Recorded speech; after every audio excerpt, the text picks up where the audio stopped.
Bonjour à tous, bienvenue aujourd'hui pour un nouveau voyage virtuel à destination du Cambodge en compagnie de Marie-Pascale Jacot. Comme vous le savez, notre objectif avec ces voyages virtuels, c'est de survivre à cette crise très violente pour notre activité. Vous êtes quasiment 2500 à nous avoir rejoints depuis le lancement, le 8 avril. C'est l'occasion pour moi de vous remercier du fond du cœur pour votre soutien. Vous remercier également pour tous vos mots d'encouragement que nous recevons quotidiennement. Alors, nous ne pouvons pas répondre à tout, mais vraiment, merci, merci. Nous partons aujourd'hui pour un pays souriant, le Cambodge, souriant malgré des années de guerre et de réalités économiques difficiles. Marie-Pascale Jacot, notre accompagnatrice aujourd'hui, va nous partager sa passion pour ce pays qu'elle a découvert en famille, à vélo, pendant 3 mois. Voilà, et elle va nous partager toutes ces réalités qu'elle a appréciées. Marie-Pascale Jacot est guide conférencière. Elle accompagne au second semestre 2020 2 voyages pour Ictus Voyage, l'un évidemment au Cambodge et l'autre en Toscane.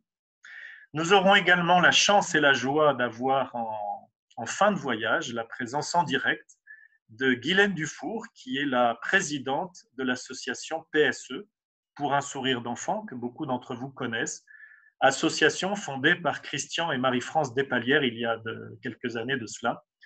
Et cette association fait un travail formidable, remarquable auprès des enfants de la rue. Et Guylaine nous partagera ses réalités et le travail formidable qu'ils font sur place. Alors, sans plus tarder, je vous propose d'embarquer, attachez vos ceintures. Nous partons pour Phnom Penh.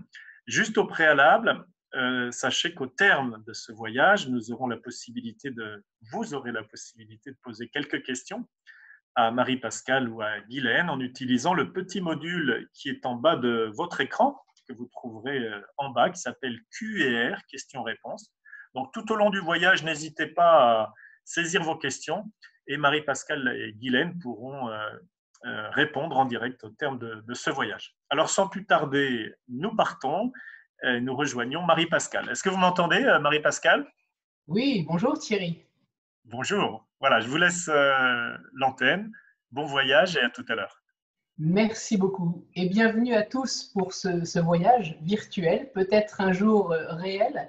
Et ce que je vous propose, c'est de partir au Cambodge, dans ce pays qui est fascinant. C'est un pays riche en contrastes, donc appelé Kampuchea par les Cambodgiens, et qui est l'ancien puissant empire khmer. Aujourd'hui, c'est une monarchie constitutionnelle dirigée par le roi Norodom Sihamoni, et le pays compte environ 7 millions d'habitants. 2 millions à Phnom Penh, la capitale, et c'est la ville la plus peuplée, et le reste est finalement très, très rural. Donc je vous propose de partir avec moi. Vous allez voir sur la carte. Moi, je ne vois pas la carte. Voilà, merci. Et donc sur la carte, je vous propose de partir d'abord à la découverte de Phnom Penh, que vous voyez sur le Mékong, donc figuré en rouge et qui coule du nord au sud, qui traverse donc tout le pays. Et puis ensuite de remonter vers le lac Tonlé Sap, donc qui part vers le nord-ouest, et ensuite d'aller à Battambang, la deuxième ville du pays, et vous allez voir qui est encore aussi très, très rurale, dans la campagne et autour des rizières, et puis de finir à Siem Reap. Donc c'est le point de départ pour l'excursion des temples mythiques d'Angkor. Alors vous allez voir que les paysages sont surtout des paysages de rizières. Sur la suivante, d'ailleurs, vous pouvez voir cette campagne donc, où la nature est omniprésente, luxuriante et verdoyante. Donc, ce sont surtout des rizières qui occupent les plaines centrales du pays, puisqu'on dit que le Cambodge, c'est le grenier à riz de cette Asie du Sud-Est. Donc, le riz représente bien sûr la base de l'alimentation. Et dans les temps anciens, on pouvait même faire jusqu'à 3 à 4 récoltes de riz par an. Aujourd'hui, on est plutôt à 1 ou 2 maximum.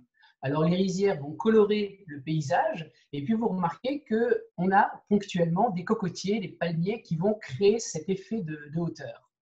Alors, les habitations qui sont dans ces régions, enfin, et partout dans le Cambodge, se ressemblent. Elles sont toutes faites à partir de bois, de paille de riz et de bambou, majoritairement, et montées sur pilotis. Les pilotis permettant bien sûr d'avoir un peu plus de fraîcheur dans ce pays où la température et l'humidité sont vraiment très fortes.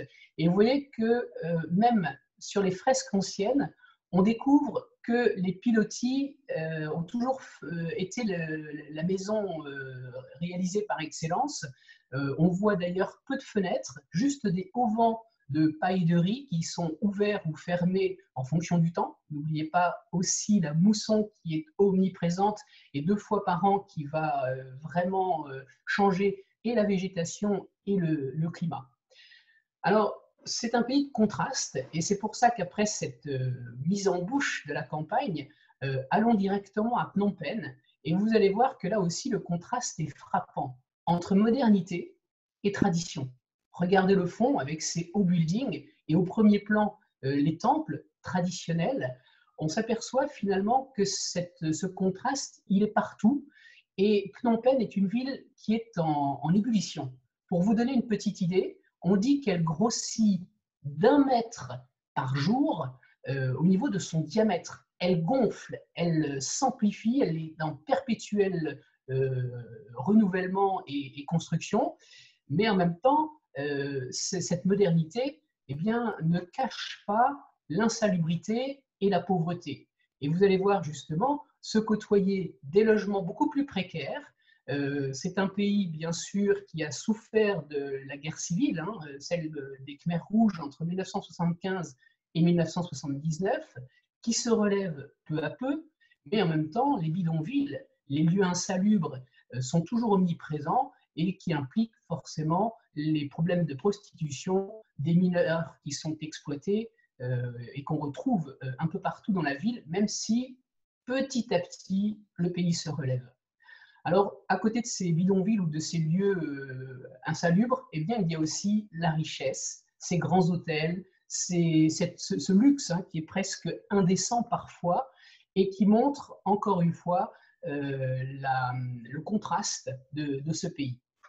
Alors, la ville compte à peu près 2 millions d'habitants et 1,7 million vont se déplacer surtout à moto, créant des embouteillages monstrueux.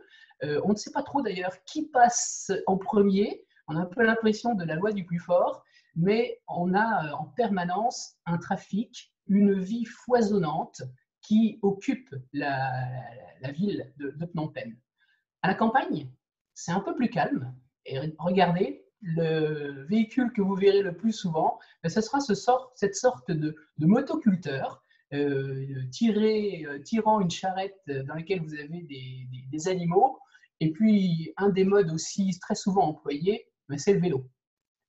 Donc ce vélo, là on a le côté, je dirais, un peu idyllique de ce moyen de locomotion. Les vélos, c'est un peu du bric-et-broc, hein, chacun va pouvoir le réparer à sa manière, mais bien sûr que le fait que ça soit plat, c'est pratique de pédaler, mais n'oubliez pas la chaleur hein, qui est vraiment très lourde à supporter. Donc on voit une différence de vie entre la ville, la campagne, qui est très marquée. Alors retournons à Phnom Penh, et notamment au niveau de cette ville où vous avez la résidence du roi, donc Norodom Sihamoni, et qui réside dans ce palais immense, qui n'est pas un seul bâtiment, mais plusieurs bâtiments présents dans différentes cours, et qui vont être le lieu où le roi réside. D'ailleurs, quand il est présent, un drapeau est hissé sur sa résidence. On peut visiter une partie de ce palais royal, mais à une condition, c'est ni short, ni épaules nues. On vous donnera d'ailleurs de quoi vous couvrir si jamais vous avez oublié. Alors vous allez voir la salle du trône qui a des flèches scintillantes. Ces flèches en hauteur montrent bien la tradition qui est respectée de ces toits à décrochements multiples en tuiles vernissées, colorées, et puis ces flèches qui pointent et qui vont marquer profondément l'architecture du pays. Et encore aujourd'hui, puisque ce palais a été construit au début du XXe siècle, à l'époque, il y avait plus de 8000 personnes qui habitaient au sein même du palais. Aujourd'hui, donc c'est surtout un lieu touristique qui se visite, mais on s'aperçoit que la tradition est respectée. Donc à côté de la salle du trône, eh bien, vous avez la pagode d'argent. Et cette pagode d'argent, elle est elle aussi dans la même tradition architecturale, les toits étagés, les frontons sculptés, la dorure, bien sûr, et puis ces acrotères qui vont de manière élégante s'élever vers le ciel. Et en fait, ce temple est un temple bouddhique complètement revêtu de marbre, mais d'Italie, donc il a fallu faire venir. Et à l'intérieur, vous avez 5000 carreaux qui recouvrent entièrement le sol et qui sont en argent. Alors il faut bien sûr se déchausser avant d'y entrer et regarder justement ce qui s'y trouve. C'est un Bouddha d'émeraude. Alors le mot est un petit peu exagéré puisqu'en fait il est en jade. Ce Bouddha mesure 70 cm de haut et c'est donc la statue qui est vénérée à l'intérieur. C'est une réplique d'ailleurs du Bouddha qui a disparu lors de la chute d'Angkor au XVe siècle. Alors on fait des offrandes et bien sûr des prières à Bouddha, et l'offrande la plus fréquente, ce sont des lotus qu'on offre.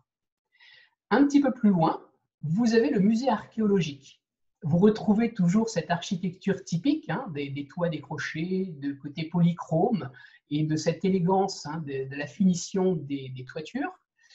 Et ce musée, en fait, a été construit par les Français, organisé et dirigé par les Français donc dans les années 20. Et par la suite, il a été cédé en 1951 aux autorités cambodgiennes. Et c'est à l'intérieur que vous allez découvrir les objets archéologiques qui ont été découverts sur le sol cambodgien. Donc les œuvres phares, je vous en ai montré juste quelques-unes, un petit avant-goût. On pourra en découvrir beaucoup plus lors du voyage.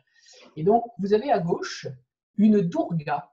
La Durga, c'est la femme de Shiva, donc le dieu suprême de l'hindouisme, et c'est une statue qui a été réalisée au 7e siècle, en grès.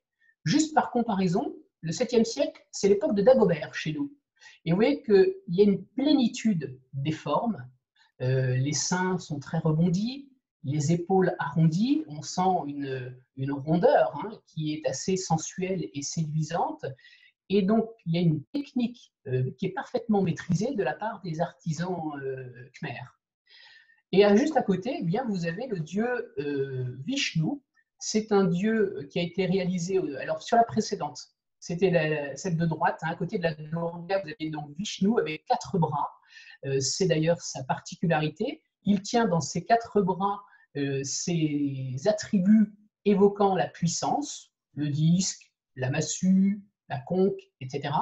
Et puis surtout cette coiffure caractéristique qui est une mitre qui ressemble à un cylindre et qui est l'indication de son statut de Dieu. Alors 2 autres sculptures que je vous montre aussi, c'est un Bouddha à gauche qui est assis dans l'attitude de la méditation, et ce Bouddha a été réalisé au début du XIIe siècle. Là, en comparaison, dans notre culture française, c'est l'époque de Philippe Auguste. Et donc, vous avez ici ce Bouddha qui est assis sur un serpent à 3 enroulements. Et la tête de ce serpent, finalement, s'achève au-dessus de lui pour lui servir de parasol. Et ça se termine en 7 têtes de serpent. Donc, il est protégé pendant qu'il médite et il a les mains l'une sur l'autre. Et vous voyez que la sculpture qui est juste à côté de lui, donc à droite, eh bien, c'est une statue qui est contemporaine, début du XIIe siècle, et qui représente un des empereurs, un des rois khmers, qui est le roi Jayavarman VII, mais dans l'attitude du Bouddha. Et c'est la particularité de Jayavarman VII, c'est justement d'avoir initié le bouddhisme, donc remplaçant l'ancienne religion hindouiste, et il se remet dans la même attitude de méditation. Regardez la sérénité de ses traits. Cette bouche généreuse, le nez légèrement épaté, mais surtout les yeux clos, cette douceur qui émane, et qui vient bien sûr de cette religion bouddhique. Alors, après avoir quitté le musée archéologique, eh bien, allons voir le temple du Wat Phnom, qui est situé sur une colline artificielle, pas très élevée, une trentaine de mètres de hauteur, et où culmine un temple bouddhique, lui aussi. Alors, les gens viennent pour prier, bien sûr. On y accède par ce grand escalier que vous avez devant vous et qui est protégé au niveau des balustrades, à gauche et à droite, encore une fois, par le serpent Naga, qui est donc un protecteur pour le pèlerin qui va accéder au temple. Et à l'intérieur du temple, eh bien, vous avez des offrandes qui sont proposées à Bouddha, qui sont offertes. Vous allez voir sur la suivante. Et on voit la statue de Bouddha honorée d'encens, de bougies, de fleurs. Et les gens viennent donc demander des réussites pour un examen, pour des affaires, pour de la chance, le succès. Et en cas de vœux exaucés, eh bien, ils reviennent pour apporter une offrande. Ils déposent l'offrande promise, qui peut être une guirlande de fleurs, des lotus, par exemple. Alors, juste à côté de ce temple, ce qui est intéressant et amusant, c'est que vous avez Madame Pen. Madame Pen, la voici. Elle est souriante, replète, donc c'est un petit peu une petite divinité. Et en fait, c'est elle qui serait à l'origine de la fondation de Phnom Penh. Madame Pen a vécu en 1434 et elle aurait découvert, juste à côté du Mékong, 4 statues de Bouddha. Et c'est elle qui, par la suite, aurait créé une sorte de petit oratoire, un petit lieu pour pouvoir vénérer ces statues de Bouddha, et ça aurait créé le premier centre qui va devenir Phnom Penh. Alors Phnom Penh s'est surtout développé au moment du protectorat français, et à partir de 1863, les Français arrivent et s'installent à Phnom Penh et vont développer la ville, et vous y avez encore des traces très nombreuses de ce passé colonial. Donc la ville va être organisée sous forme de quadrillage, les rues se coupent en angle droit, et les quartiers assez spécifiques vont être créés, notamment les Chinois vont s'installer sur les bords du Mékong, permettant le commerce plus facile puisque les denrées arrivaient par le fleuve. Les Français vont s'installer du côté du boulevard Bonivon, et puis on aura comme ça différents quartiers avec une connotation variée. Ici, c'est l'ancien commissariat de police, et là, sur cette image, eh bien, vous avez l'ancienne chambre de commerce. Donc vous retrouvez une architecture qui est relativement simple, en général faite de béton, et puis surtout assez spacieuse, assez grande. Alors pour l'anecdote, sachez que dans cette ancienne chambre de commerce, c'est là que Malraux, le ministre, plus tard, en 1923, va être assigné à résidence parce que dans sa jeunesse, il avait exploré les temples d'Angkor et notamment du Banteay Srail, et qu'il va décider de récupérer quelques bas-reliefs pour les vendre ensuite et les ramener en France. Ce qu'il y a, c'est qu'il va se faire arrêter, et à Phnom Penh, pendant 7 mois, il va être assigné à résidence à cet endroit-là. Alors, d'autres traces du passé colonial, vous allez le voir justement avec cette maison qui est un peu à l'abandon, et effectivement, beaucoup d'édifices ne seront pas protégés ou vont être laissés aux intempéries. Donc ici, ça fait un petit peu mal au cœur de voir cet état d'abandon, mais on imagine bien le faste d'antan. Alors d'autres bâtiments, au contraire, seront réhabilités. Et je pense notamment à la poste actuelle, alors qui a été agrandie, mais on y voit bien ce qui a pu être récupéré de l'ancienne poste coloniale et qui aujourd'hui est la grande poste centrale. Alors, au-delà des bâtiments administratifs, vous aviez aussi des bâtiments commerciaux qui avaient été construits à l'époque coloniale, comme le grand marché couvert que vous avez devant vous, qui est le Psart Mei. Et ce marché a été réalisé dans les années 30 en béton. Donc, vous avez 4 grands bras et qui se rejoignent autour de cette coupole, donc qui est assez majestueuse, avec un édifice de béton armé qui évoque un petit peu le style Art déco. On est dans les années 30, et même à l'autre bout du monde, l'Art déco va être visible. Alors, une astuce a été utilisée, c'est que vous voyez que les fenêtres ne sont pas complètement ouvertes, donc elles sont un petit peu obturées par des meneaux de béton, laissant passer l'air, laissant passer le vent et permettant une ventilation naturelle.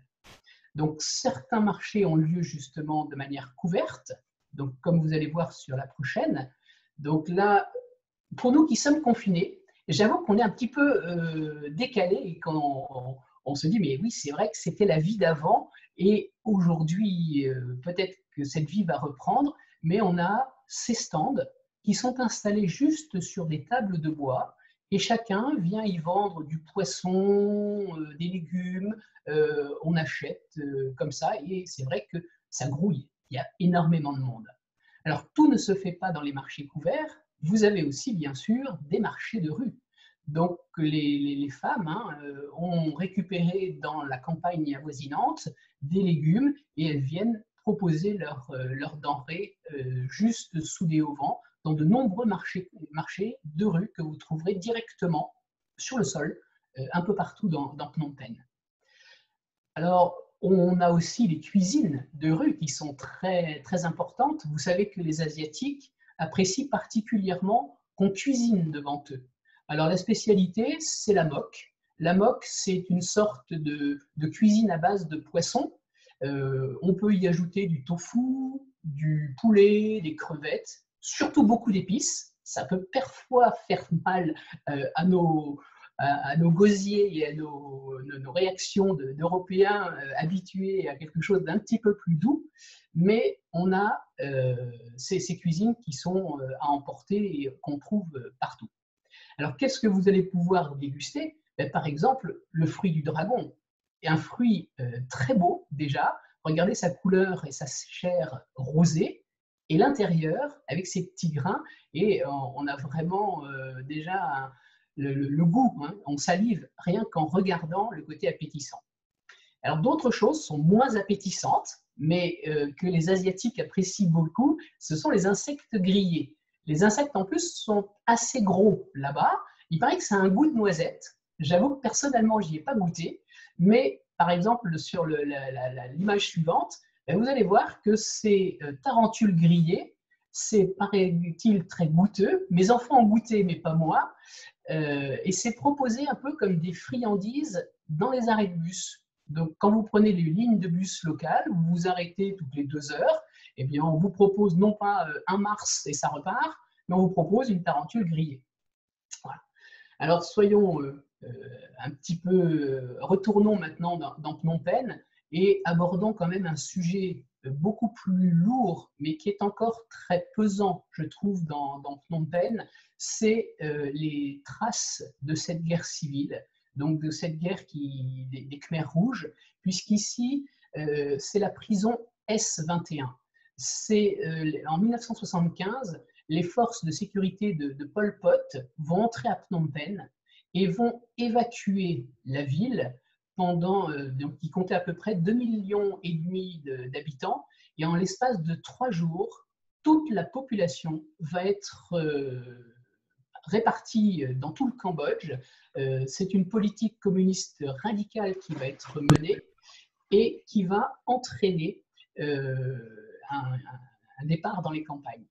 Et dans la ville de Phnom Penh, ce lycée, qui est le lycée Tuol Leng, va être réquisitionné pour être transformé en prison. Donc vous avez ici un couloir, on imagine les salles de classe à gauche, vous voyez les barbelés, et aujourd'hui, en fait, c'est un lieu de souvenir. Alors regardez comment les salles de classe ont été transformées en cellules, donc par ces cloisons de bois qui vont être installées, et plus de 20 000 exécutions vont avoir lieu dans ces lieux. C'est un lieu bouleversant, extrêmement touchant et fort, et qui montre que finalement, c'était hier, et c'est encore très présent finalement quand on discute avec les Cambodgiens. Très vite, ce sujet de la guerre civile et de l'endroit où ils étaient et de ce qu'ils ont fait arrive très fréquemment. C'est quelque chose qui va vraiment marquer profondément la culture cambodgienne. Alors bien sûr que des atrocités vont être commises, puisqu'il fallait absolument que le condamné avoue. Donc pour avouer, même sur particulièrement quelque chose qu'on n'a pas fait, la seule façon d'y arriver, c'était la torture. Donc imaginez cette ambiance qui est glaçante et qu'on retrouve particulièrement dans la prison S21. Les exécutions avaient lieu un petit peu plus loin, à la sortie de la ville, dans le champ de la mort, et c'est Dutch qui va être le maître de cet enfer. C'est d'ailleurs le seul, en 2010, qui va être retrouvé et qui va avoir un procès et condamné pour crime de guerre. Il est aujourd'hui donc en prison. Je vous rappelle que cette guerre des Khmers rouges a fait plus de 2 millions de morts. Quittons maintenant Phnom Penh et on peut y aller en moto, par exemple. Alors, on a le droit d'être plusieurs sur une moto et partons vers la campagne pour retrouver justement ces paysages verdoyants. On est complètement subjugué par cette beauté des différents verts, des différents dégradés. Vous voyez la profondeur des rizières finalement qui sont plates au sol, et puis de cette végétation qui s'élève, bananier au premier plan ou palmier un petit peu plus loin, et puis la vie quotidienne qui est faite à partir bien sûr du riz, qui est la base, je vous disais, de l'alimentation, et on y voit très souvent les Cambodgiens travailler, courbés en deux, plantant ce riz et essayant de faire pousser cette manne. Je vous rappelle qu'il pouvait y avoir jusqu'à 4 récoltes par an quand c'était bien irrigué dans l'ancien empire khmer. Aujourd'hui, c'est plutôt 1 à 2 récoltes. Alors, le travail dans ces campagnes, on a aussi la pêche qui va être très présente. Donc, la pêche dans les rivières nombreuses. Donc là, on voit ces femmes qui sont occupées à installer leur filet. La pêche à la ligne aussi, il y a quelques petits lacs. Donc vous voyez cette eau qui est vraiment présente au Cambodge. Et le poisson est aussi une des bases de l'alimentation cambodgienne. Alors, on y croise aussi des enfants et puis des femmes qui récoltent des fleurs. Donc là, on va avoir des fleurs de lotus qui vont être utilisées par la suite pour être des offrandes, et notamment des offrandes dans les temples bouddhiques. Les fleurs peuvent être tressées, on en fait des compositions extrêmement élégantes, et donc c'est considéré comme un cadeau sacré. Alors, sur ces routes nombreuses, je vais plutôt dire sur ces chemins, quand on est en vélo, on s'aperçoit que c'est quand même assez chaotique, mais on va croiser de nombreux enfants, et bien souvent en uniforme, bleu et blanc, témoignant du fait qu'ils vont à l'école. Donc, on les voit généralement souriants. Alors, c'est vrai qu'aujourd'hui, la scolarisation de ces enfants est beaucoup plus importante qu'auparavant, mais il ne faut pas oublier que s'ils vont à l'école, ils ne peuvent pas aider leurs parents dans les champs, dans les bambouseraies ou autres. Et donc, les actions des ONG, des associations humanitaires sur le terrain sont extrêmement importantes. Et c'est pour ça que, par la suite, vous aurez le témoignage de Guylaine Dufour qui pourra évoquer cette action des ONG pour permettre aux enfants d'aller à l'école. Alors, les parents, je vous disais, pêcher, s'occupent de planter du riz, mais d'autres femmes vont aussi tisser, notamment de la soie. Et là, vous avez une femme qui travaille sous sa maison, puisqu'elle est sous pilotis, eh bien, le rez-de-chaussée est assez frais, et elle a donc son métier, et elle est en train de préparer des étoles, des châles et des soieries.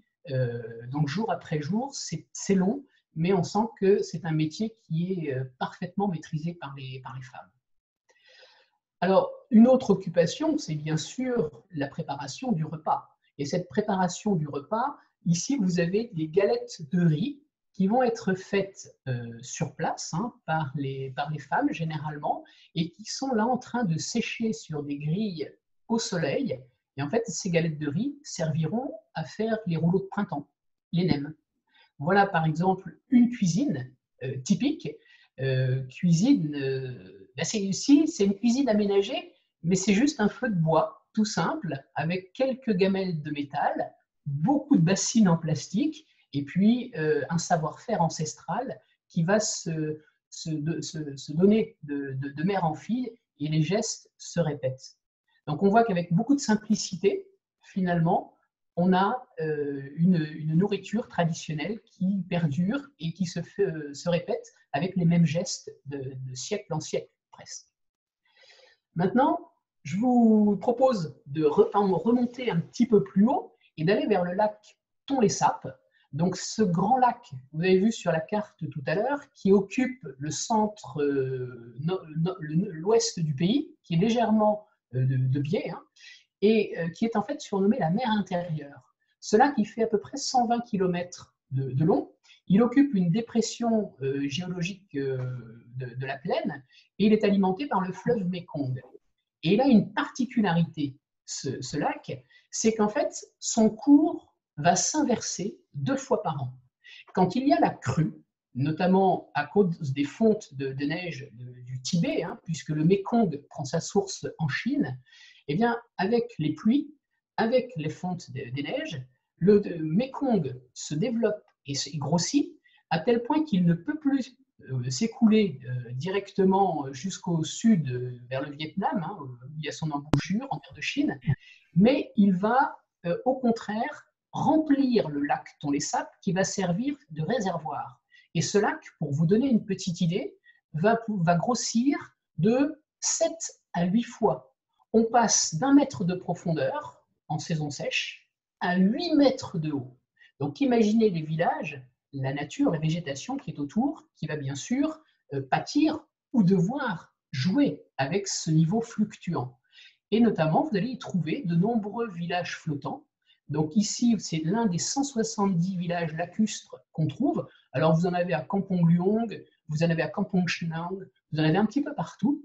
Les maisons sont sur pilotis, et en fait, ça s'organise exactement comme un village terrestre. On s'y déplace en bateau. Vous allez trouver donc les maisons qui vont pouvoir communiquer aussi bien souvent de l'une à l'autre et qui vont être les unes à côté des autres. On voit le linge qui sèche sur les balustrades, parce qu'il ne faut pas oublier que le Mékong, ou le lac en l'occurrence, va servir à tout. L'eau sert à faire la lessive, l'eau va permettre de transporter les gens par bateau, mais on va aussi y puiser de l'eau pour se nourrir, pour cuire. Voilà. Donc c'est omniprésent et ça donne quelque chose d'assez étonnant comme vie. Alors, les enfants vont à l'école en bateau, évidemment, vous les remarquez en uniforme. Les maisons, les écoles sont aussi sur pilotis. Et puis, vous avez aussi des bateaux ou des maisons églises. Alors, bien souvent, on a des Vietnamiens qui occupent ces villages lacustres. Et ces Vietnamiens sont surtout catholiques, là où les Cambodgiens seraient plus bouddhistes. Et c'est pour ça qu'on va trouver des églises aussi sur ces villages. Alors, on a aussi des restaurants, et restaurants accessibles par bateau, bien sûr. Et on s'aperçoit que finalement, la vie s'écoule de la même manière que sur Terre, avec une petite différence, c'est que comme le niveau de l'eau varie, quand il n'y a pas assez d'eau, donc en saison sèche, eh bien les maisons sont retirées vers le centre du lac Thon-les-Sapes pour avoir un peu plus de profondeur. Alors les femmes se retrouvent pour vendre, puisque ces bateaux peuvent aussi être des épiceries flottantes, mais aussi pour travailler. Et là, par exemple, elles sont en train de confectionner des sortes de tapis en paille de riz, et elles les échangent ou elles travaillent ensemble. Et donc tout ça, bien sûr, se passe sur les bateaux. Alors derrière elles, vous avez la forêt, et vous voyez encore une fois cette forêt inondée, c'est ce qu'on appelle la mangrove, et qui là aussi va créer un paysage différent, vous imaginez, quand l'eau va se retirer.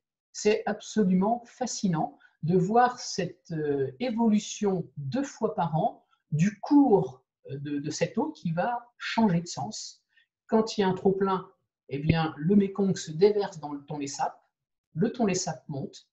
Quand la saison sèche intervient, à ce moment-là, le Mékong est moins virulent, il y a moins d'eau, et donc le Tonlé Sap va reverser son eau dans le Mékong et s'écouler vers le sud. Maintenant, je vous propose eh bien, de quitter le Tonlé Sap et de poursuivre du côté du nord-ouest, du côté d'Angkor. La campagne, vous la retrouverez toujours verdoyante, mais du côté d'Angkor, on a de nombreuses forêts et la jungle. Et vous voyez poindre déjà ce qui est complètement fou et mythique, c'est ce grand empire khmer qui s'est développé à Angkor. Là, vous avez donc les tours.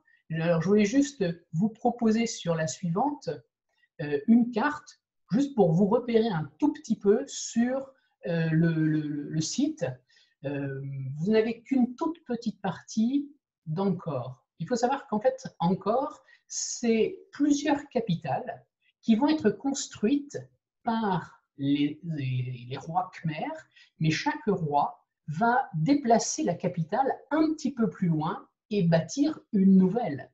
Par exemple, celle d'Angkor Thom que vous avez devant les yeux, qui est entourée de douves, c'est à peu près la taille de Paris, pour vous donner une échelle.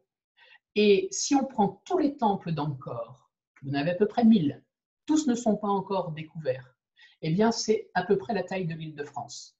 Vous avez à peu près l'ampleur du site. 1000 temples, 1000 km², 1000 bassins artificiels, des routes très développées, avec un réseau hydraulique aussi important pour pouvoir canaliser l'eau et surtout profiter des bassins de réservoirs d'eau en période de saison sèche. C'est un travail colossal qui va être entrepris par les empereurs khmers entre le 9e et le 15e siècle, puisqu'Angkor va être la capitale. Alors partons à la découverte d'Angkor, mais pour ce faire, il faut y aller en tuk-tuk. C'est quand même le meilleur moyen, je pense, déjà pour être en contact direct avec la nature, et puis surtout, vous y allez de manière un peu lente, et vous pouvez vous arrêter à chaque endroit. Alors, le tuk-tuk va vous emmener à l'entrée d'Angkor Thom, où vous avez une porte gigantesque, 23 mètres de haut, qui est cette grande arche, qui est un des passages du rempart qui clôturait la ville. La ville d'Angkor Thom faisait à peu près 9 km², donc un carré de 3 par 3, avec des portes au milieu de chaque côté, et surtout devant ces portes, donc avant de pénétrer, vous avez les douves. Et pour franchir les douves, eh bien, vous avez ce pont, il y en a 4 autres, hein, et le pont est bordé de balustrades, de démons et de génies, hein, des asuras et des devatas de chaque côté, et qui sont censés protéger la ville. Au-dessus de la porte, vous remarquez ce qui est caractéristique d'Angkor, c'est bien sûr ces visages. Les visages, on va les retrouver sur certains temples, et ça va faire bien sûr le tour du monde, parce que c'est emblématique du génie de création de ces artistes et de ces Khmers. Alors, la grande cité d'Angkor Thom, à l'intérieur, vous allez y trouver à la fois des temples et d'autres bâtiments assez en ruine, mais celui qui domine, c'est le temple du Bayon. Et ce temple est exceptionnel. Alors, c'est un temple montagne. Comme son nom l'indique, hein, on imagine bien que la tour la plus haute est dédiée à la divinité la plus importante, hein, c'est-à-dire Shiva. Et donc, cette tour la plus haute, elle est le lieu où le roi va venir faire ses offrandes, ses prières, et il est un petit peu l'incarnation du Dieu lui-même pour les mortels, pour son peuple. Alors, ce qu'il reste dans Angkor Thom, c'est uniquement ce qui a été construit en pierre. Mais il faut imaginer une ville extrêmement grouillante, abondante, avec de nombreuses habitations, des habitations qui n'ont été créées ou construites qu'en bois et en paille, et bien sûr qui ont disparu.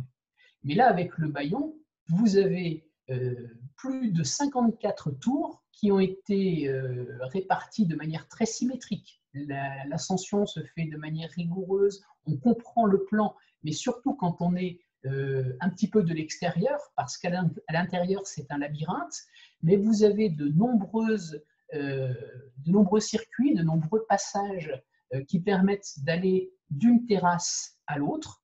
3 niveaux successifs vont être proposés aux fidèles, sachant que les fidèles ne peuvent pas pénétrer dans l'ensemble du temple. Pourquoi 54 tours?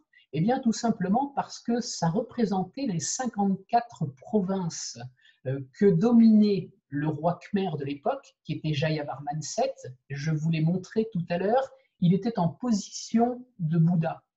Et donc, ces têtes sont d'ailleurs orientées dans toutes les directions cardinales, et donc c'est comme si elles protégeaient les 54 provinces de l'Empire. Donc les têtes sont fascinantes, hein. On a ce léger sourire des bouches, hein, les commissures légèrement relevées, les yeux mi-clos, et c'est vraiment envoûtant. Et on peut imaginer notamment les découvreurs de ces sites au XIXe siècle, donc les Français de l'école française d'Extrême-Orient, qui vont, à travers la jungle, tomber sur ces monuments étonnants et qui vont être fascinés, et ça va créer un engouement pour le Cambodge. Alors, les tours à visage, c'est ce qu'on voit émerger, mais dessous, vous avez de nombreuses galeries couvertes qui créent une sorte de dédale, de labyrinthe.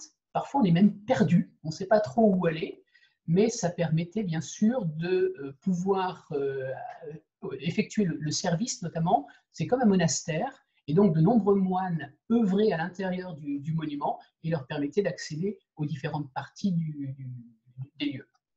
Alors, entre chaque visite, vous allez être sollicité par ces enfants qui ne sont pas à l'école, ceux-là, et qui vont vous proposer des cartes postales ou des petits objets avec un sourire charmeur, mais parfois qui font aussi mal au cœur parce qu'on se dit que leur place n'est pas là. À côté de ce grand complexe du Bayon, en marchant, hein, tout simplement, c'est long, c'est chaud, c'est grand, c'est gigantesque, mais vous n'avez qu'une envie, c'est de poursuivre cette promenade à la découverte justement d'une petite porte, comme celle-ci, on appelle ça un gopura, et vous remarquez qu'on retrouve toujours ce sourire d'Angkor, mais on sent que les pierres sont installées de manière instable. Ici, vous avez par exemple une autre porte, un peu plus riche, et ce qui est intéressant, c'est d'y voir les moines qui, eux aussi, continuent à venir vénérer et prier dans ces lieux bouddhiques. Sur la suivante, vous allez voir un autre type de temple, hein. Donc on a des temples qui sont des temples galeries qui sont tout du long au niveau du sol, ou des temples montagnes, comme celui-ci, et tout en haut, la dernière tour, qui est la plus haute, ça va être celle du dieu Shiva. Et bien souvent, dans cette dernière tour, vous avez à l'intérieur, on va voir sur la suivante, on va voir donc un linga. Le linga, c'est cette pierre phallique qui émerge de ce cube, de ce bloc de granit, hein, enfin, pas du granit, c'est du grès plus exactement.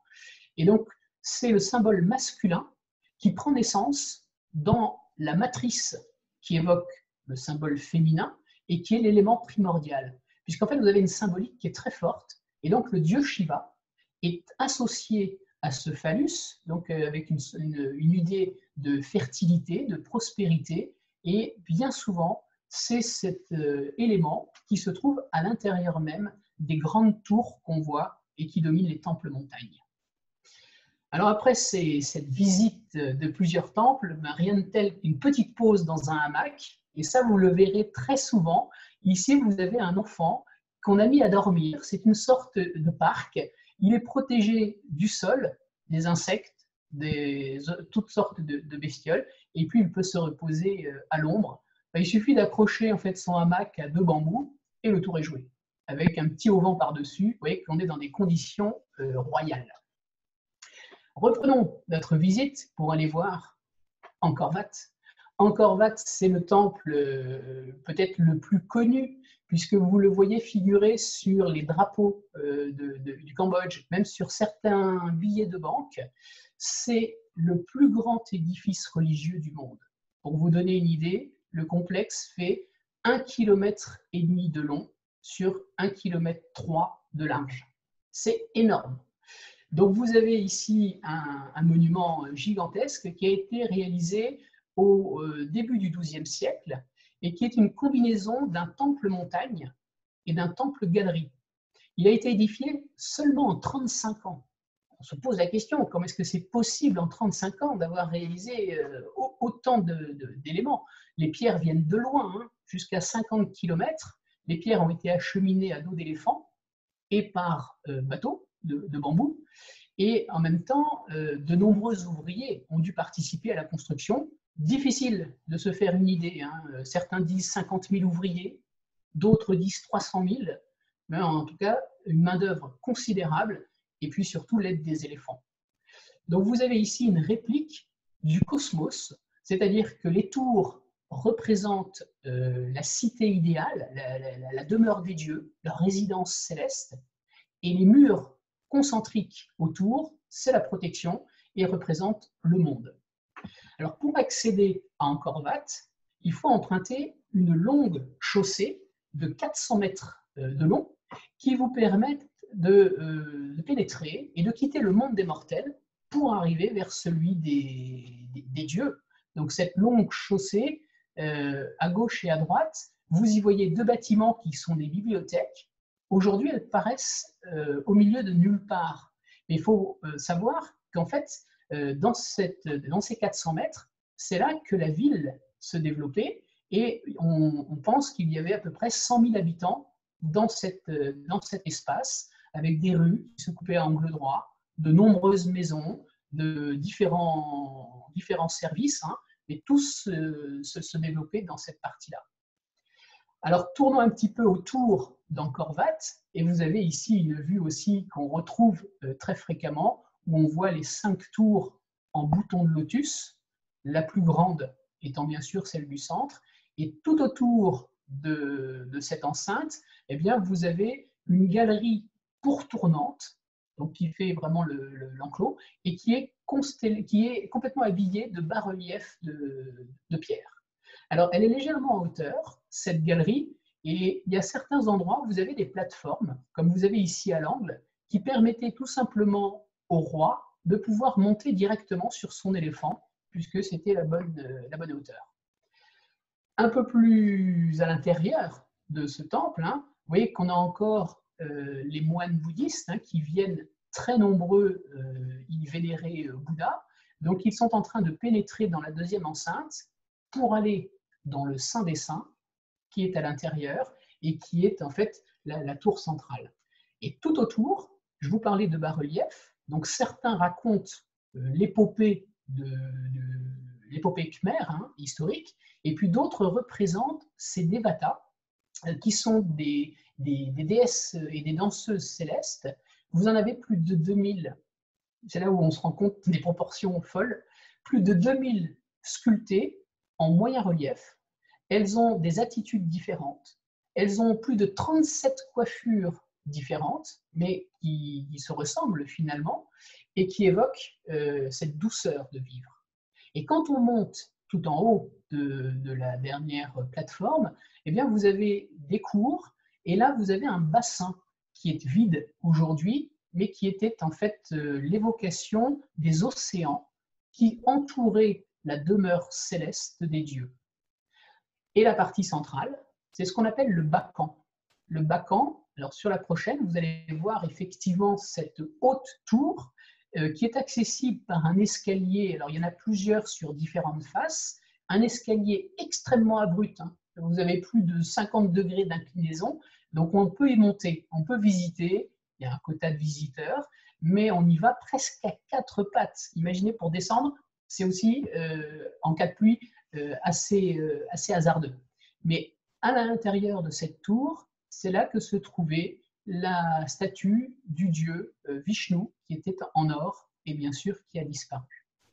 Alors, juste une petite pause, hein, c'est que si vous êtes courageux, n'hésitez pas à aller au petit matin. Vous pouvez vous lever à 4 heures du matin, hein, et aller découvrir ce lever de soleil sur les temples d'Angkor. C'est quelque chose qu'on n'oublie jamais. C'est absolument fabuleux. Alors, il y a des grands temples de pierre, mais il y a aussi des plus petits. Et notamment, je pense à celui du Ban Tesrei, le prochain. Donc, pareil, vous y accédez par une chaussée de pierre. Et à l'intérieur, c'est l'un des plus petits temples, parce qu'il n'a pas été conçu par un roi, mais par un ministre, en quelque sorte, de roi.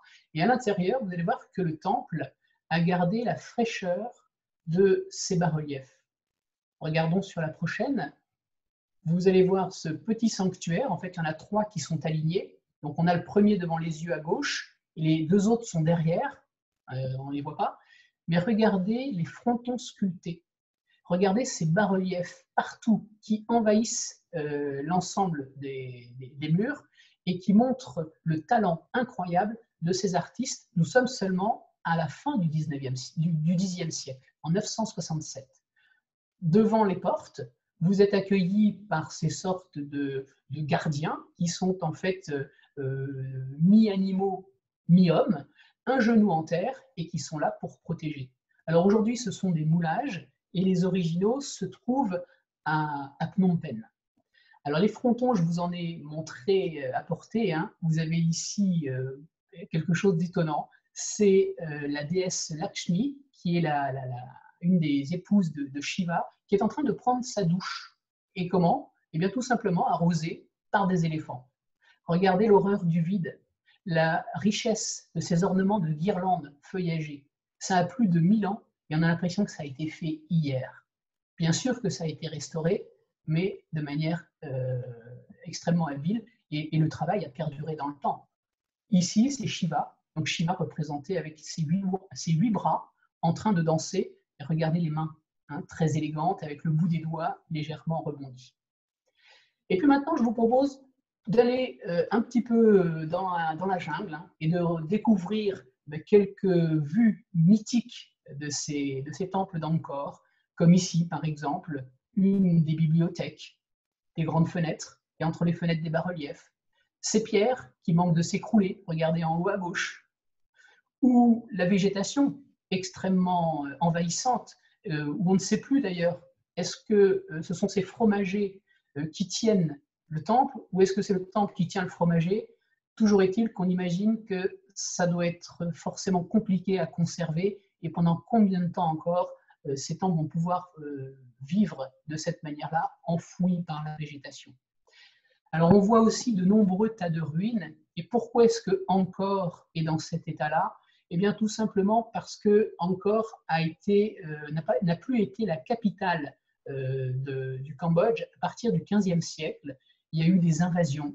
La déforestation a été aussi une des causes du problème d'Angkor. C'est que les crues ont été nombreuses puisque la forêt n'arrêtait plus l'eau, et donc le problème hydraulique s'est posé et la ville petit à petit a été abandonnée. Et cet abandon, eh bien, c'est la nature qui a repris sa place, comme vous pouvez le voir ici, avec ses racines vraiment étranges. Alors, c'est le cadre de nombreux films. Hein. Je ne sais pas si vous avez vu Tomb Raider, c'est tourné à Angkor. C'est poétique, c'est envoûtant, et en même temps, on se dit, mais comment préserver? Est-ce qu'il faut enlever la végétation? Est-ce qu'il faut la laisser? Combien de temps ça va durer? Mais c'est quand même une expérience extraordinaire que de pouvoir aller voir ces temples directement. Dernière petite image, hein, de ces bonzes, qu'ils soient adultes ou jeunes, ils viennent eux aussi prier et en pèlerinage régulièrement dans ces temples. Certains sont, comme je vous le disais, encore en service. Et pour terminer, une image récurrente d'Angkor, un des paysages typiques, ces rizières. Alors, je vous remercie beaucoup de m'avoir suivi. Ce que je vous propose maintenant, eh bien, c'est de passer la parole à Guylaine Dufour, qui est présidente de Pour un sourire d'enfant, cette association qui œuvre au Cambodge et qui, vous allez voir, a permis de nombreuses grandes choses, notamment auprès des enfants. Guylaine, je vous laisse la parole. Merci beaucoup, Marie-Pascale. Oui, il faut que j'atterrisse. Tu nous as emmenés, tu nous as fait rêver ce pays magnifique qu'est le Cambodge, le pays du sourire, comme on l'appelle. Et en même temps, ben, y a une face cachée, tu l'as évoqué un petit peu, je vais attirer maintenant les projecteurs plus sur la misère, voilà, ce qui est plus difficile encore au Cambodge. Je vais vous parler de cette ONG pour un sourire d'enfant, qui en fait est une magnifique aventure qui a commencé il y a près de 25 ans. Donc dans ce pays qui était meurtri après 30 années en fait de conflits, en tout il y a une trentaine d'années de conflits, dont la période Khmer Rouge. Le pays est sorti de cette période de conflits complètement exsangues et déstructurés. Et un couple de jeunes retraités français s'est trouvé là, au Cambodge à ce moment-là, Tristan et Marie-France Despalières. Ils étaient engagés dans une autre ONG, SIPA, et ils sont tombés un jour sur alors là, on mettra un petit peu plus tard peut-être cette photo, Thierry, merci. Voilà. Et ils sont tombés sur la décharge municipale de Phnom Penh, sur lequel travaillaient, vivaient, mangeaient, dormaient des centaines d'enfants dans des conditions absolument abominables. Et quand ils ont vu ça, ils se sont dit on ne peut pas avoir vu ça et continuer à vivre comme avant. Donc, ils sont rentrés à Noël chez eux, ils sont allés chercher des sous auprès de leur famille, auprès de leurs amis. Ils sont revenus au Cambodge, ils ont monté un cabanon sur place sur la décharge. Ils ont demandé aux enfants, mais de quoi avez-vous besoin? Les enfants leur avaient dit, un repas par jour et aller à l'école comme tout le monde. Donc, ils se sont dit, petit cabanon d'abord pour nourrir les enfants, soigner les bobos, leur donner la possibilité de se laver un peu, ce qui était un luxe pour ces enfants. Et puis, ils se sont dit, l'école. Alors, ils avaient loué une maison, ils ont commencé à accueillir une trentaine d'enfants qui sont scolarisés chez eux, mais bon, il a fallu aller plus loin, le propriétaire commençait à regarder ça d'un drôle d'œil. Alors, ils ont loué une maison plus grande et commencé à scolariser en septembre 1996 250 enfants de la décharge. C'était la première rentrée scolaire. Et puis 250, c'était que 250, il y avait des milliers d'enfants qui attendaient qu'on les prenne. Donc ils sont rentrés en France au printemps suivant et menaient la première tournée PSE pour lever des fonds. Ils sont repartis au Cambodge 2 mois après avec de quoi acheter un terrain, construire des bâtiments de classe. Et en septembre 1997, ils ont pu, alors là, je n'ai plus exactement les chiffres, mais enfin, il y avait 1000 enfants déjà. Et voilà, l'aventure avait commencé. Alors, il se trouve que j'ai eu la chance de vivre au Cambodge en 2003-2004, où j'ai suivi mon mari qui était en poste là-bas. Et j'ai eu surtout la grande chance de pouvoir, pendant ce temps-là, œuvrer comme volontaire à PSE, comme conseillère pédagogique. Et à mon retour, j'étais tombée dans la marmite, donc bien évidemment, j'y suis restée en essayant de ne pas me noyer. Et c'est comme ça que je me suis retrouvée présidente 12 ans plus tard, avec donc cette grosse responsabilité, mais c'est évidemment absolument passionnant. Je suis très heureuse de pouvoir vous présenter cette ONG là aujourd'hui. Donc PSE, c'est pour un sourire d'enfant, une association de loi de 1901, française, reconnue de bienfaisance, qui a eu le prix des droits de l'homme de la République française en 2000 et qui est labellisé IDEAS. PSE, la vision de PSE, c'est sortir de la misère les enfants les plus pauvres du Cambodge et les amener jusqu'à un métier. Donc on opère dans les 3 grandes métropoles urbaines du Cambodge, Phnom Penh, Sihanoukville et Siem Reap.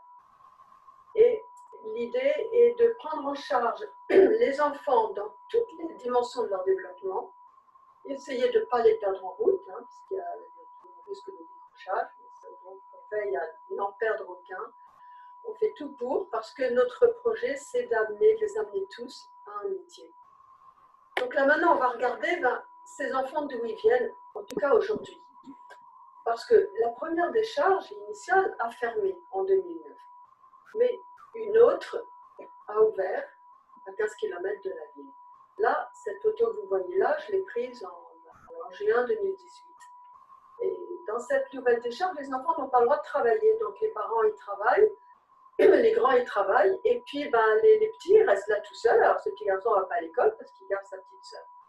Les conditions de pauvreté sont encore extrêmes dans beaucoup de coins du pays, même si le pays se développe. Et beaucoup d'enfants n'ont pas accès à l'école parce que les parents ne peuvent pas payer l'uniforme, ne peuvent pas payer les cours supplémentaires. Alors les enfants sont chiffonniers dans les rues, ils sont casseurs de pierres, ils sont esclaves familiaux, etc. Donc aujourd'hui, c'est PSE, c'est 6500 enfants qui sont pris en charge, qui sont avec comme programme les nourrir, les soigner, les scolariser et les éduquer, les former à un métier et soutenir leur famille. Alors là, ce qu'on arrive, vous voyez là, c'est l'entrée des enfants qui arrivent à PSE. Alors, je ne vais pas dire tous les matins comme ça, là il y a une petite mise en scène pour cette photo, mais c'est quasiment ça quand même tous les matins, oui, si. Les enfants qui ont 4 ans de retard au moins ou qui ne sont jamais allés à l'école, eh bien, ils sont accueillis au centre de PSE dans le cadre du programme de rattrapage scolaire. L'année dernière, ils étaient 700 enfants en rattrapage scolaire. Ils font 2 années en une, c'est-à-dire que du CP jusqu'à la 4e, ils le font en 4 ans. Puis ensuite, une année, le brevet. Les autres, ceux qui n'ont pas de retard, ben, ils sont scolarisés par PSE à l'école publique, et PSE prenant tous leurs besoins en charge. Ils étaient 3200 l'année dernière. Mais il se trouve qu'au Cambodge, l'école les enfants vont à l'école qu'à mi-temps, soit le matin, soit l'après-midi. Et le deuxième mi-temps, eh ben, ils sont encore scolarisés à l'école publique, mais ce sont des cours payants. En général, si on ne paye pas, si on ne va pas aux cours supplémentaires, on a peu de chance de réussir ces examens. Donc, bien évidemment, nous, nos enfants n'ont pas de quoi, les familles n'ont pas de quoi payer ces cours supplémentaires. Donc, PSE a créé, a organisé un soutien scolaire. Et les enfants des écoles publiques, ben, quand ils sont scolarisés à l'école publique le matin, ils viennent l'après-midi à PSE. C'est donc 1000 enfants de plus qui viennent chaque jour au centre même. Et tout ce petit monde est nourri. Ça, on voit une photo de la cantine, là. Il y a 7000 repas par jour. Il y a 7000 repas qui sont préparés d'ailleurs sur place par nos cuisinières dans des conditions pas tellement différentes de ce qu'on voyait tout à l'heure avec les petites cuisinières, les mamans qui cuisinent par terre. Bon, c'est juste un peu plus élaboré, mais quand même, on arrive à préparer 7000 repas comme ça. Alors, vous voyez là les tout premiers bâtiments d'école, les tout premiers bâtiments de classe.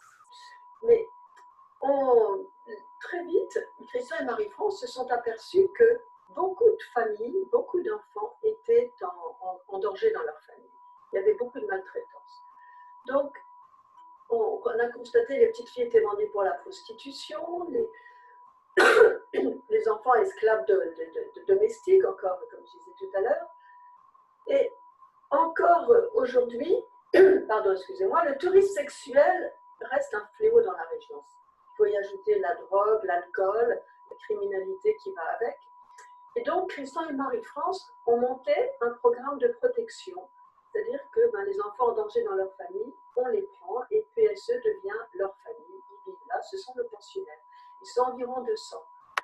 Les petits de moins de 6 ans sont dans les familles d'accueil, prises en charge par PSE, et les fratries, on veille en sorte à ne pas séparer les fratries. Et là, vous voyez, ils sont en pyjama, ces 2 petits-là, parce que ce sont nos petits pensionnaires. Et puis ensuite, alors là, non, va pas si vite, Thierry, merci. Parce que, par contre, il y a une photo, si tu peux nous mettre la photo des enfants qui passent de New Land to Old Land. Mais ça, c'est pas grave. Et donc, les programmes se sont développés. Les familles, surtout, ont été rejetées un petit peu à la limite à l'extérieur des villes. Donc, il a fallu monter un programme de ramassage scolaire avec des bus. On a équipé les enfants de vélos, avec des casques. Et puis, comme ça n'a pas su faire, suffit, on a ouvert un internat. Là, il y a peut-être la photo de l'internat qui vient après. Oui, voilà, c'est pas grave. Et on va passer ensuite, l'idée, ça, on arrive à la formation professionnelle, parce que Christian et Marie-France se sont aperçus que, voilà, les élèves, on les amenait jusqu'au brevet, jusqu'au bac, mais ensuite, ils se retrouvaient à travailler pour aider leur famille et avec des petits boulots tout aussi précaires que ceux de leurs parents, Donc, Christine et France se sont dit, il faut leur apprendre un métier. Et ils ont créé en 2001 l'Institut de formation professionnelle. Et aujourd'hui, ce sont 20 métiers qui préparent, donc 20 filières qui préparent à 20 métiers différents dans 4 écoles. Là, on voit l'école hôtelière.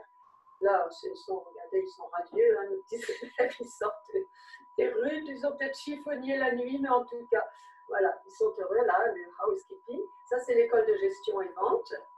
Et puis, il y a l'école des métiers du cinéma. D'ailleurs, ces élèves-là ont participé au tournage des Pépites, hein, le film de Xavier Dolan que je vous invite à aller rechercher, qui présente l'action de PSE. Ce film absolument magnifique. Ils ont aussi tourné avec Angelina Jolie. Et puis, il y a donc école formation aux métiers techniques, construction et mécanique. Là, vous voyez nos jeunes filles qui vont la gymnastique. Le sport fait partie intégrante de l'emploi du temps, du programme. Mais en plus, il y a des activités extrascolaires nombreuses pour les élèves qui sont pensionnaires ou qui sont internes. Ils sont 500 en tout, donc on va être là tous les soirs et les week-ends. Et ils peuvent s'occuper avec 11 clubs. Et ça comprend aussi la danse traditionnelle, les arts martiaux. Et là, dans les sports, il y a même le frontball depuis un an. Alors là, on voit, ça c'est le programme santé. Le programme santé, bien sûr, c'est soigné. Tout de suite a été créée une infirmerie, non seulement pour les enfants qui sont là, mais bon, c'est toute la fratrie, y compris les parents. Il y a un cabinet dentaire et il y a un centre de PMI avec planning familial, donc accompagnement des mamans enceintes, des mamans allaitantes, et un centre de nutrition. Les bébés, les petits, les moins de 3 ans qui sont sous-nutris, il y en a beaucoup, qui viennent à la journée. Et puis, on a des enfants handicapés. Alors là, vous voyez Sophie, ça c'est l'entrée du centre PSE. Sophie qui est la directrice de la section d'enseignement adapté qui a été créée pour les enfants handicapés. Nos enfants handicapés, il y en a une cinquantaine, mais dont 15 qui sont polyhandicapés, totalement dépendants. Et pour ces 15-là, il y a le foyer source de vie, enfin, c'est 17 en tout, foyer source de vie, un foyer donc résidentiel qui accueille ces enfants très lourdement handicapés, parce qu'il faut savoir qu'à PSE, on accueille, quand les services sociaux choisissent une famille parmi les plus pauvres, hein, à l'issue d'une évaluation, d'un bilan très approfondi de la situation des familles, les familles, c'est toute la famille que nous prenons en charge. Donc, tous les enfants, toute la fratrie. Si un enfant handicapé, on ne va peut-être pas l'amener à un métier, pas tous, mais on va voir ce qu'on peut faire, apporter toutes les aides qu'il peut avoir. Et puis, là, ce que vous voyez, c'est le soutien, c'est la partie de nos programmes aide aux familles. Là, il s'agit d'une distribution de riz, parce qu'on s'est aperçu que les Princes ont tout de suite compris que s'ils n'offraient pas aux familles une compensation pour le travail que les enfants n'apportaient plus à la maison, l'argent qu'ils n'apportaient plus dans leur travail, ils ne laissaient pas les enfants aller à l'école. Donc, il y a distribution de riz, et c'est 9 tonnes de riz qui sont distribuées chaque semaine aux familles. Le soutien aux familles, c'est également des emplois sociaux pour les enfants les parents les plus en difficulté. Il y a même un programme de formation au centre, des formations courtes pour leur permettre d'accéder à un petit métier rapidement. Ce sont nos mamans d'ailleurs qui font la cuisine, les mamans qui sont pour ces offices sociaux. Dans le soutien aux familles, mais c'est un des programmes qu'on a vu avant des petits-enfants, les tout petits, c'est les paillotes, qui à l'origine ont été créés pour servir de garderie pour les 3-6 ans, pour que les mamans puissent aller travailler, mais surtout les grandes sœurs et les grands frères, que cela puisse aller à l'école. Donc on les prend en garderie, des garderies qui sont évoluées de plus en plus comme véritables maternelles.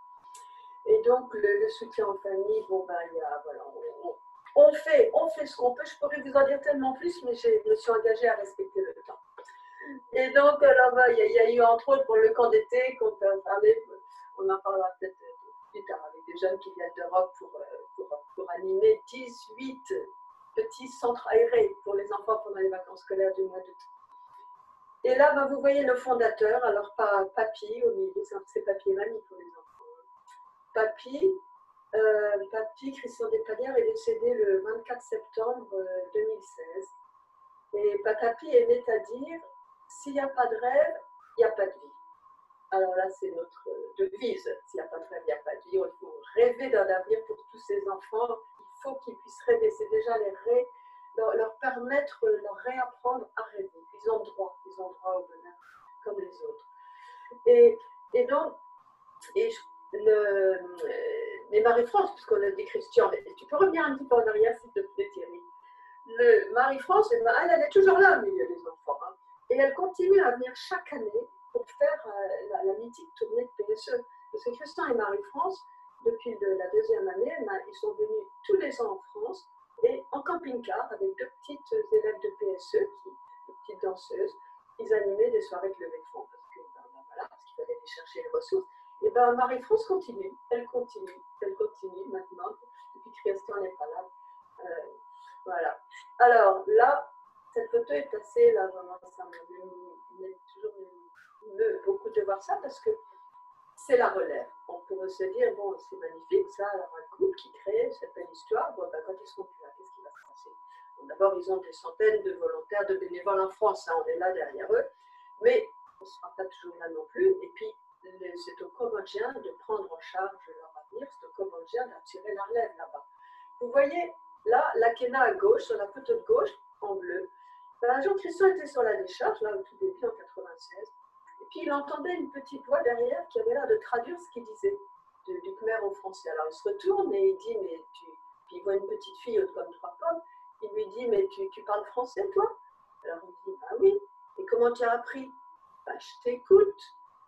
Alors là, Christian a dit, bah, écoute, à partir de maintenant, tu seras mon assistante.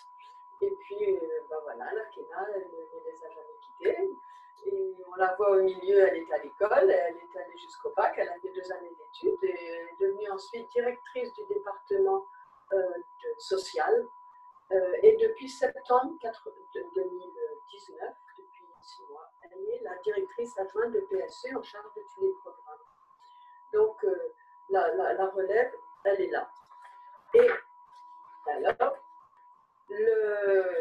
maintenant, bah, vous la voyez là sur la gauche, parce que les besoins de PSE, le Cambodge, du Cambodge, je veux dire le besoin de PSE des enfants, le pays se développe, mais la misère est toujours là. Vous la voyez derrière.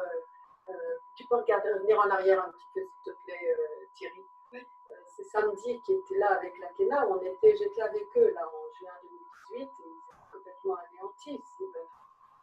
Qu'est-ce qu'on peut faire? Et c'est tous les jours, ils sont confrontés à cette énorme misère. Et là, avec la crise du coronavirus, l'impact économique est bien pire sur les familles les plus pauvres que le virus. Ils n'ont pas peur de mourir, ils ont peur de mourir de faim. Et là, ils sont sur le pont 24 heures sur 24 pour apporter des plateaux de nourriture, pour veiller à ce que la violence n'augmente pas.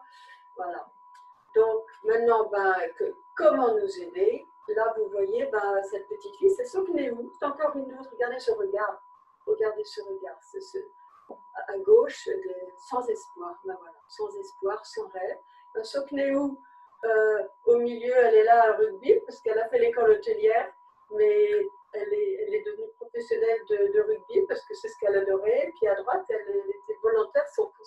Ses vacances d'été, elle les a utilisées à être volontaire au camp d'été avec les jeunes. En tout cas, voilà, comment nous aider?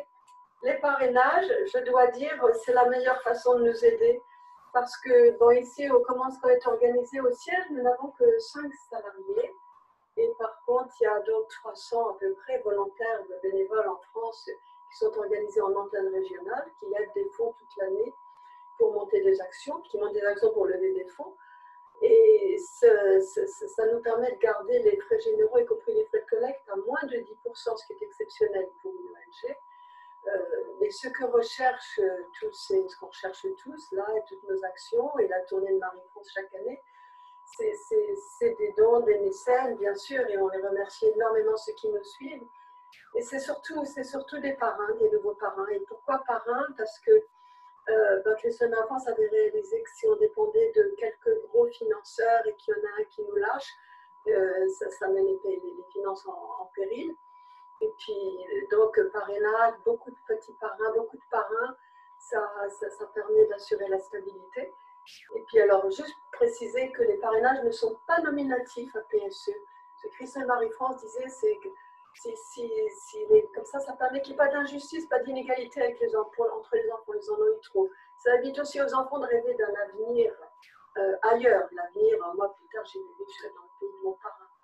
Et puis ça permet aussi d'étaler voilà, dans la durée d'avoir de la sécurité, de voir venir. Donc, voilà, alors on ne parraine pas un enfant, mais on parraine tous les enfants. En fait. On rentre dans la grande famille de PSE, puis on reçoit des nouvelles des enfants 4 fois par an. Marie-France Despalières écrit un journal, elle envoie des nouvelles du centre. Alors, venez visiter notre site, hein, il est facile, pse.ong, c'est très facile. Et puis pourquoi pas venir au Cambodge, hein, je pense que Marie-Pascale vous en a donné l'envie. Et au passage, allez chercher sur les plateformes le film, le DVD des pépites, le très beau film de Xavier de Lausanne, parce qu'il y a tellement d'autres choses qu'on pourrait dire sur cette magnifique ONG. Merci à Ictus Voyage de nous avoir invités. Un grand merci Guylaine, un grand merci Marie-Pascale. Que dire après tant d'émotions, tant de beauté. Voilà, j'espère que ça vous a donné envie de découvrir ce pays souriant, je trouve. Moi, ce qui me frappe, c'est de voir, on a entendu beaucoup de misère et on a vu étonnamment beaucoup de sourires, puisse être un enseignement pour nous Français qui aimons tellement râler de tout. Voilà, écoutez, je vous invite, évidemment, n'hésitez pas à soutenir Pour un sourire d'enfant, c'est un travail remarquable. Alors, Guylaine, vous ne nous avez pas dit quel était l'engagement mensuel pour parrainer un enfant. Alors, l'engagement, chacun s'engage au niveau où il peut. Le parrainage indicatif est de 47 € par mois, ce qui fait moins de 16 € quand on a la chance de payer des impôts. 50 centimes par jour. Voilà, 47 € qui, j'imagine, sont défiscalisables. Donc, la tentation en période difficile, eh bien, c'est de se refermer. Et justement, c'est là où on doit ouvrir encore plus son cœur. Je vous invite à utiliser le petit module en bas, QR, questions-réponses. Et nous allons prendre en direct quelques questions pour Marie-Pascale ou Guylaine. Alors, il y a une question de Pierre-Emmanuel qui dit, vous l'avez dit, le Cambodge possède un très fort potentiel archéologique. Comment lutter contre le pillage archéologique de ces sites? Alors c'est une bonne question. Le pillage archéologique, effectivement, a fait que, notamment pendant la guerre des Khmers rouges, ça a été diffusé un peu partout dans le monde. Ça continue parce que certains sites n'ont pas été encore complètement fouillés. Donc il y a beaucoup de pillages qui se font encore. Mais il y a surtout aujourd'hui une organisation et une protection de la part de l'État cambodgien qui essaye de veiller au maximum à ça et de protéger dans les musées les objets. Donc il y a des gardes, il y a des surveillances, il y a des contrôles. Mais bien sûr, il y a certaines choses qui passent à travers les mailles du filet. Une question de Françoise qui demande finalement, Marie-Pascale, les temples sont-ils bouddhistes ou hindouistes? Ça, c'est une bonne question. Alors, ils peuvent être les deux. C'est-à-dire que, notamment, ils sont, je dirais, à majorité hindouistes, donc à tendance shivaïste ou vishnouite. Mais ce qu'il y a, c'est que d'autres sont bouddhistes. Mais ce qu'il y a, c'est qu'il y a certains rois khmers, et notamment, je pense à Jayavarman VII, qui exceptionnellement a été bouddhiste, et donc quand il a construit le Bayon, il était fait pour honorer Bouddha, mais son successeur, Jayavarman VIII, était hindouiste. Donc il est revenu et il a transformé le temple qui au départ était dédié à Bouddha et qui va être dédié à Shiva. Donc aujourd'hui, ce sont surtout les temples bouddhistes qui perdurent, mais bien souvent, finalement, ils ont remplacé les anciennes divinités shivaïstes. Alors, une autre question, plusieurs questions un peu plus géopolitiques, on va dire. Quelle est la relation entre le Cambodge et ses voisins, Vietnam et Thaïlande? Les tensions sont fréquentes, hein, notamment, puisque notamment avec les Khmers rouges, il y en a certains qui se sont exilés, enfuis en Thaïlande. Donc les frontières sont très difficiles et pas forcément paisibles tout le temps. Je pense au nord du Cambodge, je pense à l'ouest du Cambodge, donc avec la Thaïlande. Donc c'est encore tendu, hein. Il y a encore 5 ou 6 ans, il y a eu des morts, hein, sur ces lieux-là. Sinon, du côté du Vietnam, c'est un petit peu plus paisible quand même, mais on sent malgré tout une tension. Et ce sont les Chinois aujourd'hui qui s'accaparent une grande partie du commerce. Et donc là, il y a une tension aussi entre Cambodgiens qui se sentent un peu exploités par les Chinois qui ont la main mise sur le commerce. Deux questions qui se recoupent un peu. Quel est le régime politique actuel? Est-ce que c'est toujours un régime communiste? Oui, non. C'est-à-dire qu'il y a eu des élections qui ont été organisées. Il y a un roi, hein, qui est Norodom Sihamoni. C'est une monarchie constitutionnelle, un peu sur le principe de la monarchie britannique. Ce qu'il y a, c'est que le Premier ministre est soi-disant élu de manière démocratique, mais vous imaginez la démocratie qui n'est pas encore complète à ce niveau-là. Alors, je vous propose qu'on prenne les deux dernières questions. La présence chinoise semble omniprésente dans les investissements. Qu'en est-il? C'est tout à fait vrai. C'est-à-dire qu'aussi bien dans la construction que dans les surfaces commerçantes, hein, les marchés ou les boutiques, tout simplement, ce sont surtout les Chinois qui le font.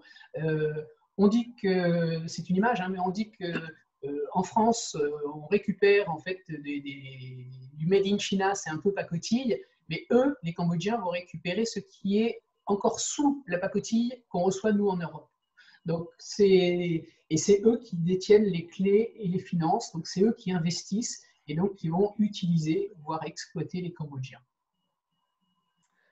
Une dernière question, Marie-Pascale, une question de Jean-Guy qui demande qu'est-ce qui vous a le plus marqué durant votre séjour en famille, durant ces 3 mois?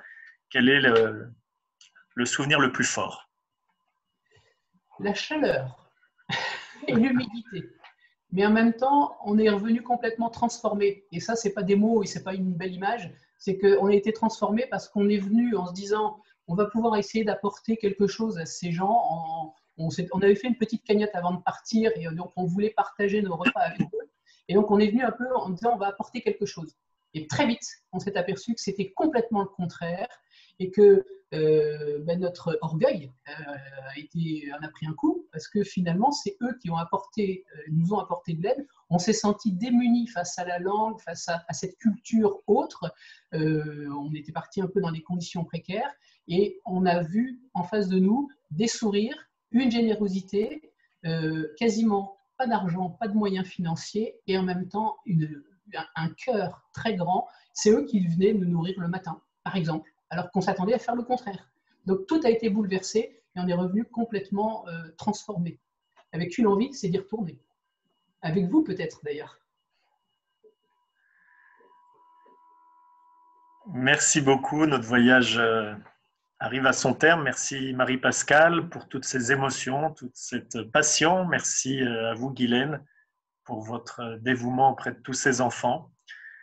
J'espère que ce voyage virtuel vous a donné envie de partir réellement, en tout cas que vous avez passé un bon moment.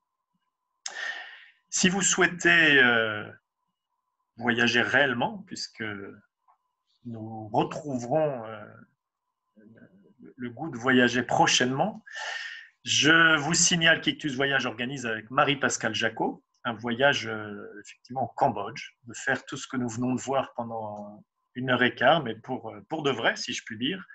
Au mois de novembre, du 11 au 22 novembre, Marie-Pascale Jacot accompagne également un très beau voyage culturel en Toscane, du 12 au 18 octobre. Vous retrouverez évidemment tous ces voyages bien réels sur notre site internet. Vous avez également d'autres voyages virtuels prévus prochainement.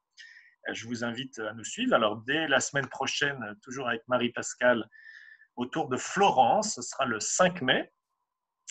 Nous partirons en Israël le 6 mai pour un pèlerinage virtuel en Terre Sainte, là où coule le lait et le miel, selon la prophétie, accompagné par le père Marie-Angèle Carré. Nous partirons le 7 mai à nouveau en Terre Sainte en compagnie du père François de Sales qui habite depuis 22 ans en Terre Sainte. Nous serons avec lui en direct. Il est à Nicopolis. Nicopolis est un des lieux, un des 3 lieux supposés, selon la tradition, de la rencontre avec les disciples d'Emmaüs. Voyage virtuel très intéressant sur l'itinéraire et la présence de la Vierge Marie. Voilà, nous parcourrons la Terre Sainte selon les lieux mariaux. Un voyage virtuel plus historique avec l'historien Reynald Secher sur les chouans, la chouannerie, cette période trouble de notre histoire, autour des guerres de Vendée, le 8 mai. Et puis nous repartirons avec Alexandre Poussin, aventurier récidiviste qui est parti avec sa femme et ses 2 enfants en zébu, avec 4 zébus et une charrette, et ils ont traversé à pied Madagascar pendant 4 ans. Voilà, et il nous partagera toutes les belles rencontres qu'il a pu faire à Madagascar, toutes ces figures connues et moins connues qui œuvrent pour le bien commun, pour aider les plus démunis, pour s'engager sur une économie plus équitable pour protéger la nature. Voilà, je pense notamment dans les rencontres que nous aurons avec Alexandre Poussin au père Pedro. Voilà, notre voyage arrive à son terme. Nous allons réatterrir. Je vous souhaite une bonne journée. Je vous dis à bientôt et vous remercie encore du fond du cœur pour votre soutien. N'hésitez pas également à soutenir Pour un sourire d'enfant sur leur site internet. Voilà, merci, au revoir et à très bientôt. Merci, au revoir.